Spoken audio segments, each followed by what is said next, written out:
시편 73편 22절부터 25절까지 말씀 다 같이 한 목소리로 읽겠습니다. 내가 이같이 우매무지함으로 주 앞에 짐승이 오나 내가 항상 주와 함께하니 주께서 내 오른손을 붙드셨나이다.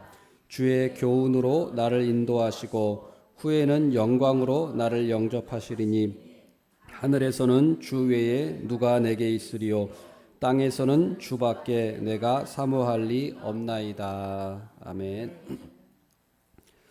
본문 22절에 보면은 범죄한 인간의 상태에 대해서 말씀해주고 있습니다. 우매무지하고 주 앞에 짐승과 같다고 했습니다. 인간은 본래 존귀한 존재로 하나님이 창조하셨죠. 에덴 동산에서 하나님의 형상을 닮아서 아주 존귀한 아주 완벽한 존재로 하나님이 창조하셨습니다. 그러나 아담과 하와의 그 반역으로 말미암아 하나님과 같이 높아지려고 하는 그 교만, 선악과를 따먹음으로써 반역함으로 말미암아 죄가 세상에 들어오고 아담과 하와의 후손은 다 죄인으로 태어나게 되었습니다. 그래서 죄가 들어오면서부터 사람이 우매무지하게 되고 하나님을 알지 못하게 되고 그 다음에 멸망할 짐승과 같이 되어버린 거예요. 지성도 타락하고 의지도 타락하고 감정도 타락한 거예요. 그래서 그렇게 됐고 또 하나님을 알지 못하다 보니까 인간이 고귀한 존재지만 하나님을 알지 못하면 짐승보다 더 못하게 사는 경우도 많습니다. 네. 그러니까 짐승은 예를 들어 보면은 자기가 배부르면 더 이상 사냥하지 않아요. 욕심 부리지 않습니다. 자기가 딱 그냥 한 끼 식사할 정도. 네. 그 정도로만 사냥을 하고 만족합니다. 그리고 지나면 또 사냥을 하고. 그러나 오직 인간은 그 수준을 넘어서 이제 끝없이 탐욕을 부리는 거죠. 예, 가져도 만족을 못해요. 더 많이 가지려고 하고. 그것이 인간의 모습입니다. 그 다음에 동물도 그 자기 영역을 놓고 그 싸움을 벌이죠. 자기 영역에 오면은 막 싸우기도 하고 죽이기도 합니다.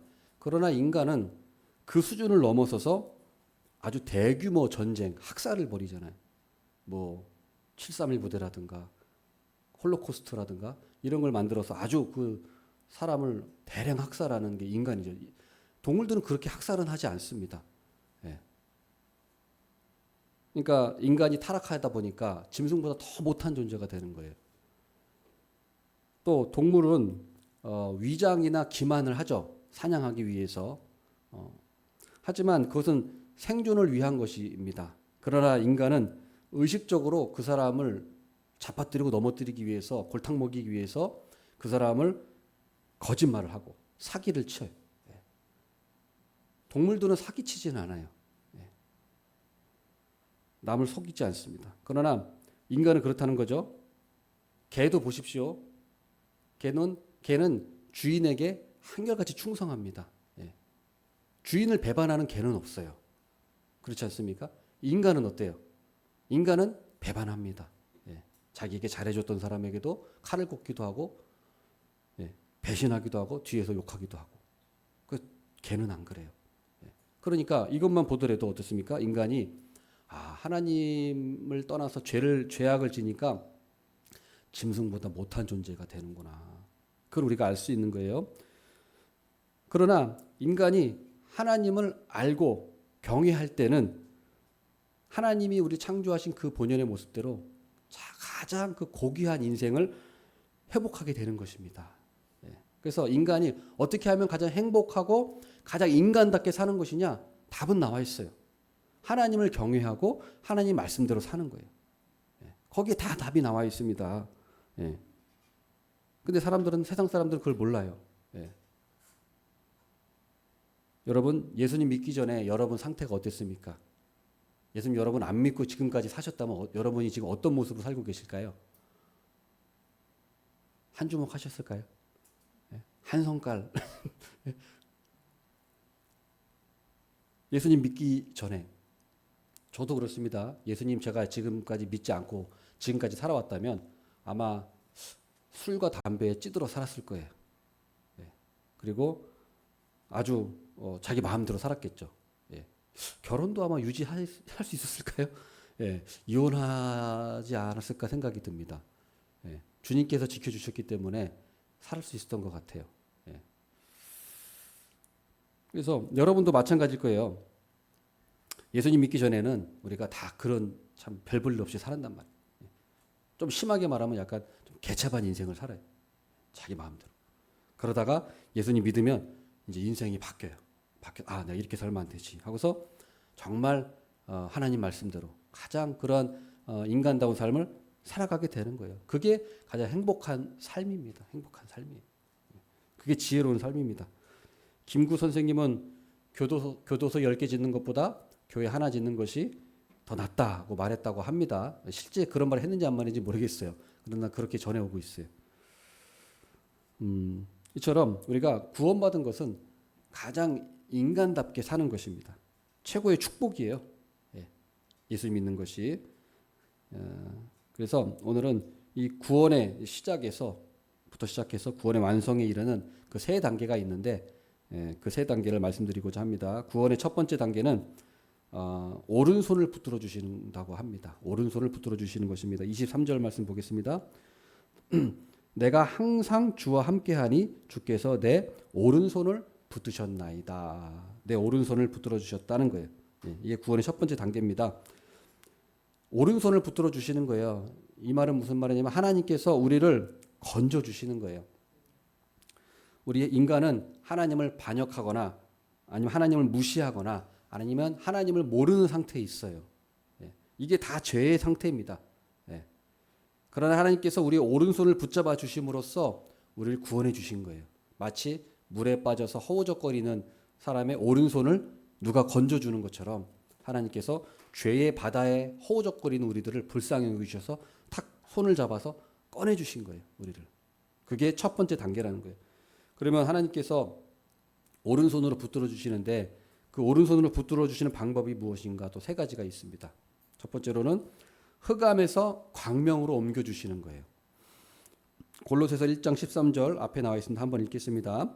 그가 우리를 흑암의 권세에서 건져내사 그의 사랑의 아들의 나라로 옮기셨으니 바로 흑암의 권세에서 건져 주셨다는 것입니다.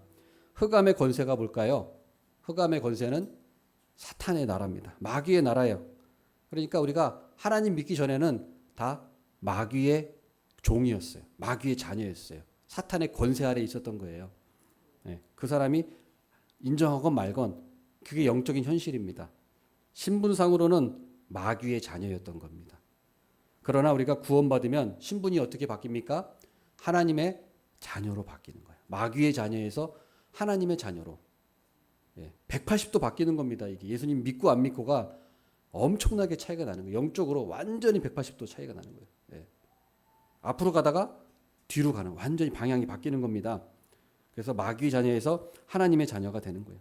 또 영적으로 보면은 마귀의 사탄의 그 통치 아래 있다가 하나님의 통치로 들어가는 거예요. 하나님의 나라로 들어가게 되는 거예요. 하나님의 나라로. 여러분 우리가 사람이 태어나면 호적에 등록이 됩니다. 호적이 등록이 되면 뭐가 기록돼 있죠? 아버지가 누구고 어머니가 누구고 자식이 누구고 호적에 기록돼 있어요. 그리고 또 뭐가 기록이 됩니까? 내 본적. 본적이 내가 그 본적에 딱 기록이 되죠. 호적. 본적이 기록이 되죠. 마찬가지로 우리가 예수님을 믿는다는 것은 다시 태어나는 거예요. 거듭나는 거예요. 그럼 이게 바로 호적에 기록이 되는 겁니다. 천국 호적에. 그래서 아버지가 하나님, 아들, 우리, 나 이렇게 기록되고 그다음에 내 본적이 천국이 되는 이렇게 바뀌는 겁니다. 그다음 두 번째로 오른손을 붙들어 주시는 방법 두 번째 사망에서 생명으로 건져 주셨어요. 사망에서 생명으로. 이 세상에서는 많은 종교가 있습니다. 그러나 다 헛되고 거짓말입니다. 다 헛된 우상이고 거짓된 종교입니다. 참 종교가 아닙니다. 왜 그렇습니까? 진정한 생명을 주지 못하기 때문에, 진정한 구원을 주지 못하기 때문이에요. 진정한 영생을 다른 종교들은 주지 못합니다. 약속한 적도 없고 그 자체도 모르고요. 그러나 예수님은 하나님의 아들로서 우리를 위해 대신 죽으심으로써 죽으시고 부활하심으로써 우리에게 참 생명을 주셨습니다. 요한복음 5장 24절 한번 읽겠습니다. 시작. 내가 진실로 진실로 너희에게 이르노니 내 말을 듣고 또 나 보내신 이를 믿는 자는 영생을 얻었고 심판에 이르지 아니하나니 사망에서 생명으로 옮겼느니라. 아멘. 여기서 보면은 내 말을 듣고 또 나 보내신 이를 믿는 자는 영생을 얻었고 심판에 이르지 않으니 사망에서 생명으로 옮겼느니라. 과거 시제예요. 시제가 중요합니다. 옮겼느니라. 이거는 과거 시제예요. 옮길 것이다가 아니라는. 우리는 이미 사망에서 생명을 얻은 거예요. 여러분은 영생을 이미 얻으신 겁니다. 과거 시제인 거예요. 예. 그래 그걸 알아야 돼요. 사망에서 우리는 생명으로 이미 옮겼습니다. 그래서 우리는 사실 죽지 않아요. 우리는 육체적으로는 죽지만 우리는 죽는 게 아니에요. 성경에서는 죽는다는 표현 안 하고 잔다라고 표현하죠. 잔다. 우리는 죽어도 죽는 게 아니라 잤다가 다시 일어나는 거예요. 예. 그래서 우리는 이미 생명이 있기 때문에. 그래서 우리가 꼭 기억하면 좋겠습니다. 오른손으로 붙들어 주시는 방법 세 번째, 환난에서 평안으로 건져 주시는 거예요. 환난에서 평안으로. 구원받은 자는 믿지 않는 자와 다른 게 뭐냐면 평안이 있어요. 그 마음에. 믿지 않는 자들은 항상 불안과 뭔가 알지 못한 그 쫓기는 그런 시달림이 있습니다. 그러나 예수 믿는 자는 평안이 주어지는 거예요. 다윗도 뭐라고 고백했습니까? 시편 23편에 내가 사망의 음침한 골짜기로 다닐지라도 해를 두려워하지 않을 것은 주께서 나와 함께 하시기 때문이라. 주의 지팡이와 막대기가 나를 안위하시기 때문이다. 이렇게 고백합니다. 여기서 중요한 것은 내가 사망의 음침한 골짜기를 안 다닌다는 게 아니에요. 여기 분명히 보면은 내가 사망의 음침한 골짜기로 다닐지라도 두려워하지 않는다. 그 말입니다. 그러니까 우리가 어려움과 환난이 이 세상에서 없다는 것이 아닙니다. 그리스도인들도 어려움과 환난이 있습니다. 그리고 사망의 음침한 골짜기를 다닐 때도 있어요. 그리스도인들도. 그러나 그럴지라도 마음에 평안이 있다는 것입니다. 저도 처음 예수님을 믿을 때 인격적으로 예수님을 만나고 믿었을 때 가장 좋은 게 이제 예수님이 나와 참 함께 하시는구나. 그게 믿어지니까 내가 혼자 있어도 외롭지 않고 내가 어디 있어도 두렵지가 않은 거예요. 예수님이 참 나를 보고 계시고 나와 함께 하시는구나 하니까 마음이 참 든든하더라고요. 그렇게 든든할 수가 없었어요. 너무 좋더라고요. 미래가 두렵지 않고 하나님이 나와 함께 하시니까 그게 참 너무 좋았어요. 그래서 우리가 어디를 가든 근데 그때 보면은 환경이 변화된 건 없었어요. 내 환경이 바뀌진 않았습니다. 그대로의 환경은. 그런데 예수님을 믿는 나의 믿음이 생기니까 환경은 변화되지 않았음에도 내 마음에 평안이 왔다는 거예요. 바로 그것입니다. 하나님께서 평안으로 우리를 바꿔주시는 거예요. 환경과 상관이 없어요. 그런 평안이 있기를 소망합니다. 그다음에 구원의 그럼 두 번째 단계가 무엇이냐? 지금까지는 구원의 첫 번째 단계였고요. 구원의 두 번째 단계는 교훈으로 인도해 주시는 것입니다. 교훈으로 인도해 주신다. 24절 말씀 한번 보겠습니다. 주의 교훈으로 나를 인도하시고. 이게 두 번째. 두 번째, 주님이 나를 교훈으로 인도하신다. 근데 이것은 현재 진행형입니다. 현재 진행형, 시제가. 현재 시제예요. 현재 진행형. 앞에 건 과거예요. 흑암에서 광명으로 옮기셨고, 사망에서 생명으로 옮기셨고, 환난에서 평안한 마음을 주셨고, 이건 과거예요. 그럼 현재는 교훈으로 인도해 주시는 것입니다. 이게 무슨 말입니까? 하나님께서 날마다 우리를 교훈해 주시는 거예요. 그래서 우리를 자라가게 하시는 거예요. 자라가게. 하나님 우리를 교훈해 주시고 가르쳐 주심으로써 우리를 자라게 해주신다. 그러면 이것도 세 가지가 있습니다. 어떻게 우리를 교훈해 주시나? 첫 번째로는 성경 말씀으로 우리를 교훈해 주세요. 성경 말씀으로. 디모데후서 3장 16절 말씀 다 같이 읽겠습니다.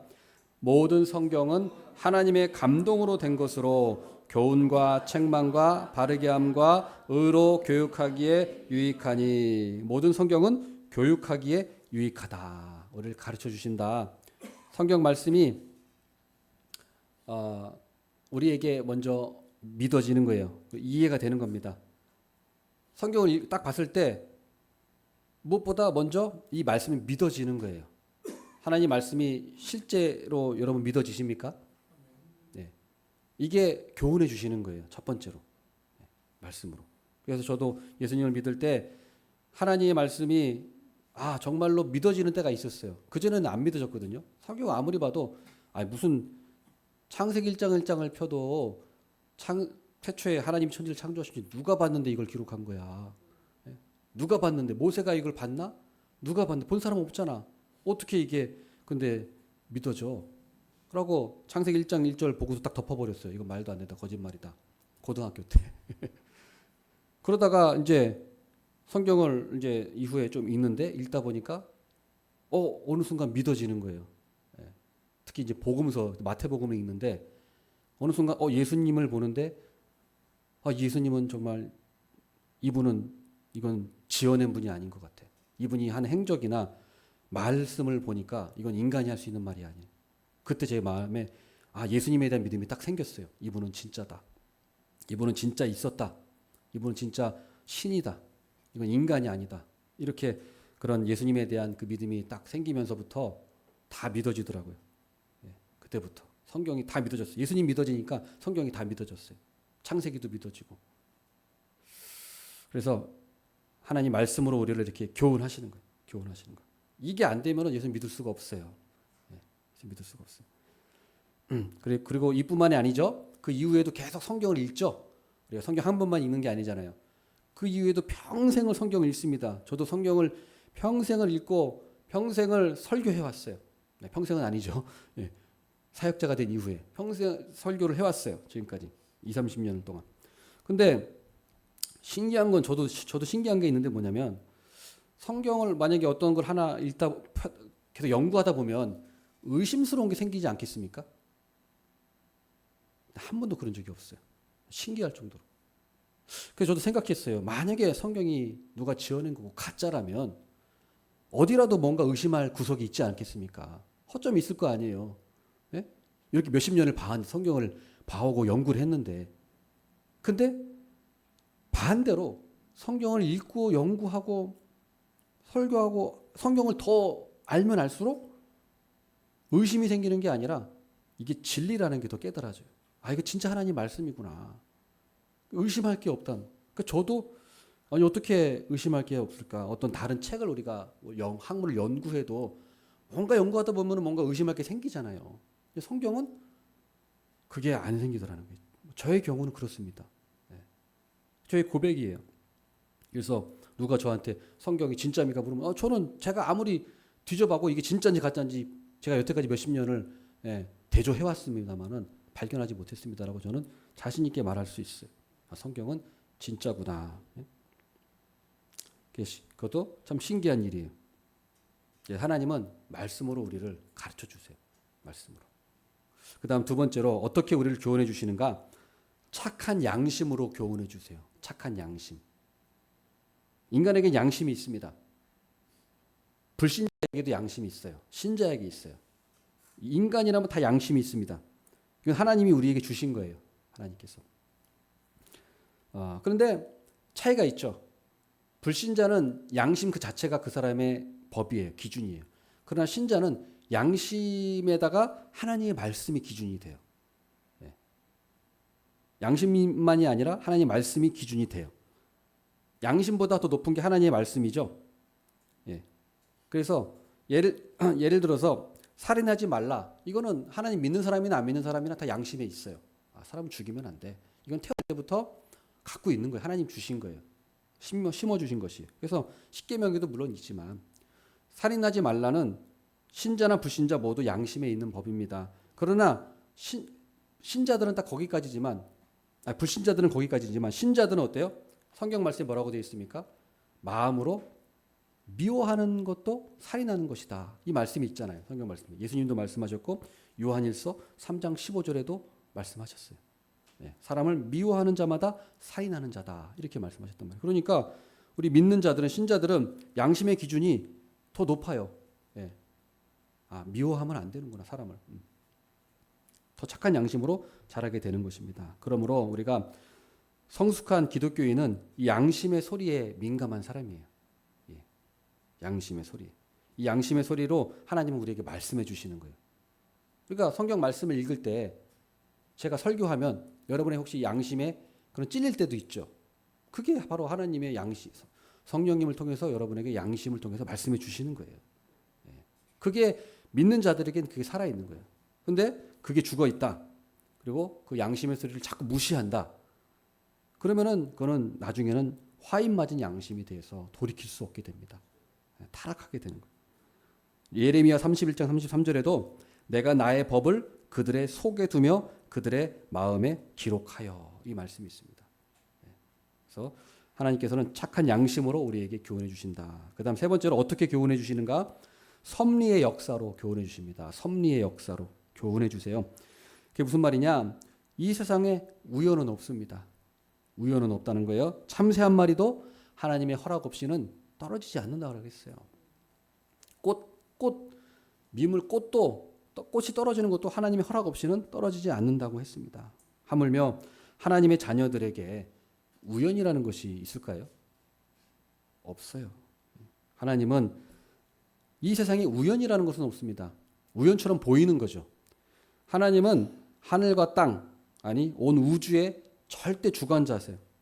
무한한 우주, 이 무한한 우주를 한치의 오차도 없이 운행하시는 분입니다. 모든 만물을 창조하시고 생명을 주시고 호흡을 주시고 모든 계절을 오고 가게 하시고 모든 나라의 통치자들, 권세자들을 다스리시고 모든 나라의 거주의 경계도 하나님께서 제한하신다고 하셨어요. 하나님 다 주관하시는 거예요. 모든 나라와 권세자들도. 그러므로 우리가 나에게 일어난 일을 우연으로 치부하지 말고 왜 하나님께서 나에게 이런 일을 일어나게 하셨는가?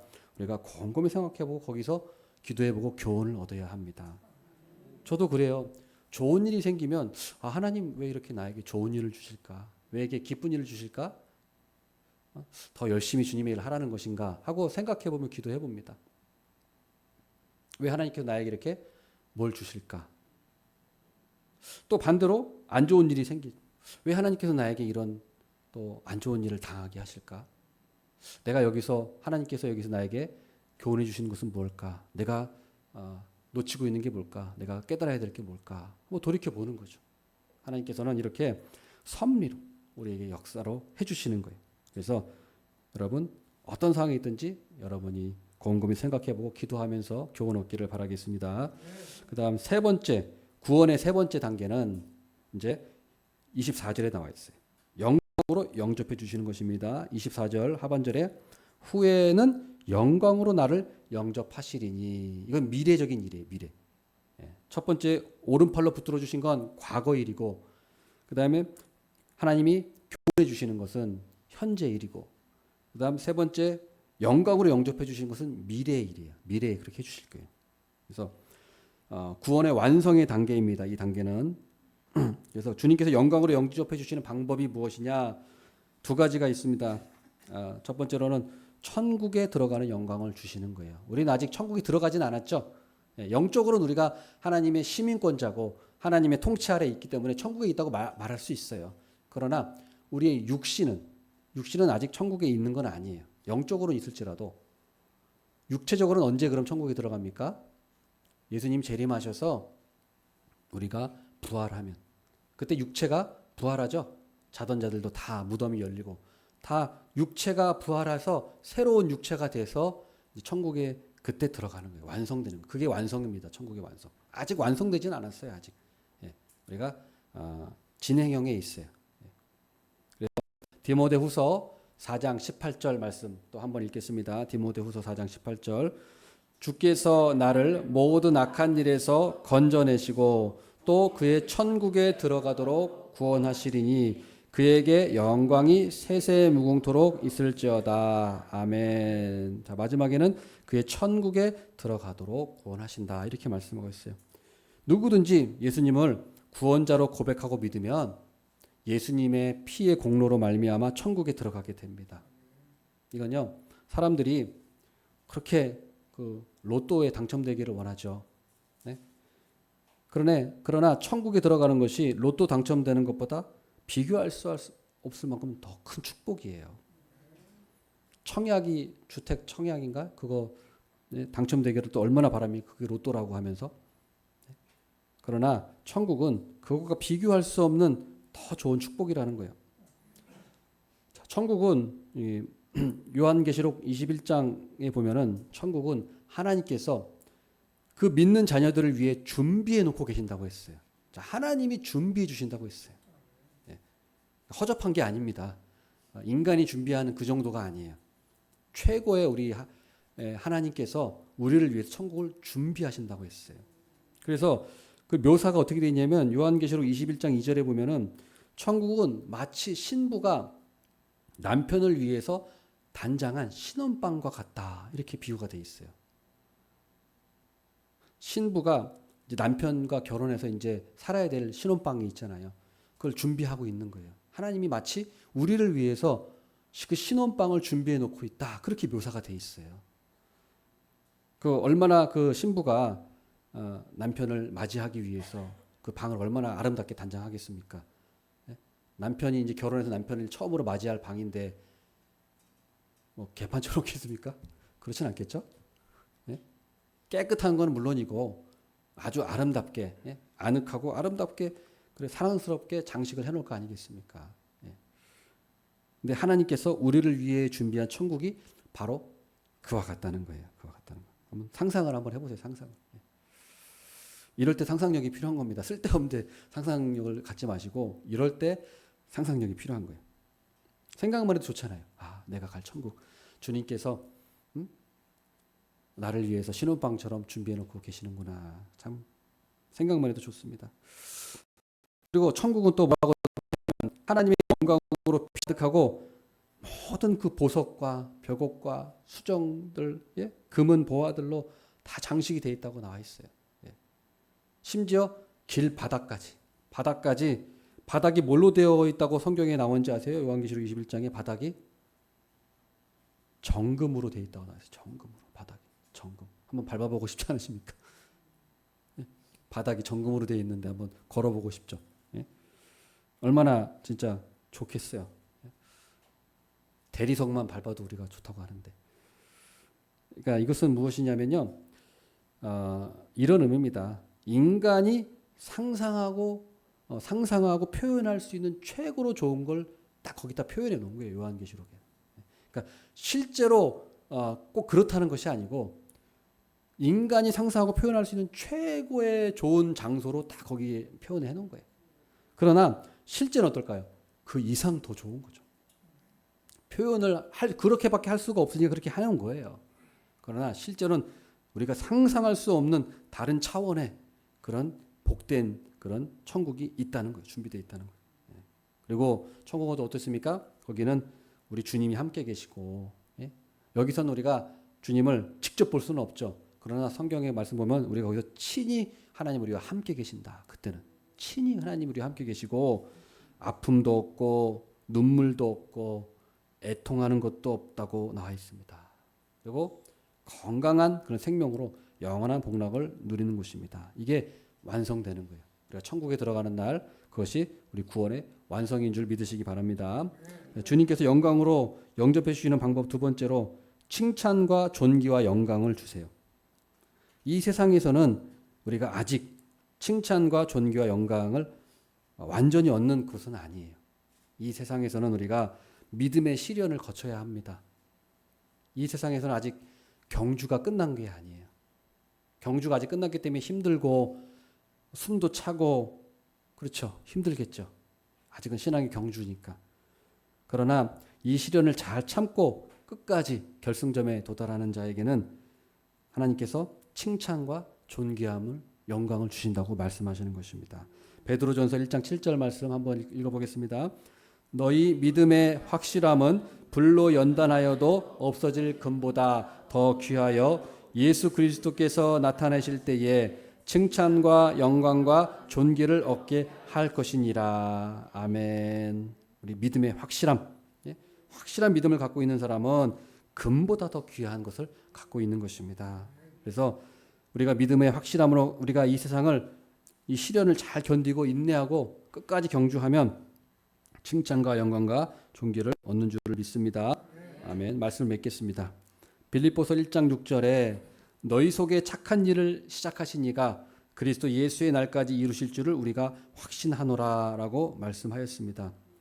우리 구원은 사실은 정확하게 우리 구원은 우리 하나님께서 우리를 친히 붙잡고 계신 것입니다. 하나님께서 우리 구원을 시작해 주셨습니다. 그리고 진행하고 계세요. 그리고 완성해 주실 것입니다. 이 믿음이 있어야 합니다. 이게 믿음이에요. 그러므로 25절에 하늘에서는 주 외에 누가 있으리요 땅에서는 주밖에 나의 사모할 자가 없나이다. 이렇게 좋으신 하나님, 구원의 시작과 또 진행과 완성을 모두 주관하시는 우리 하나님, 이루어 주신 하나님, 그 좋으신 하나님을 우리가 평생을 사모하면서 주님만이 나의 사모할 자밖에 없나이다라는 고백을 우리 모두가 하기를 바라겠습니다.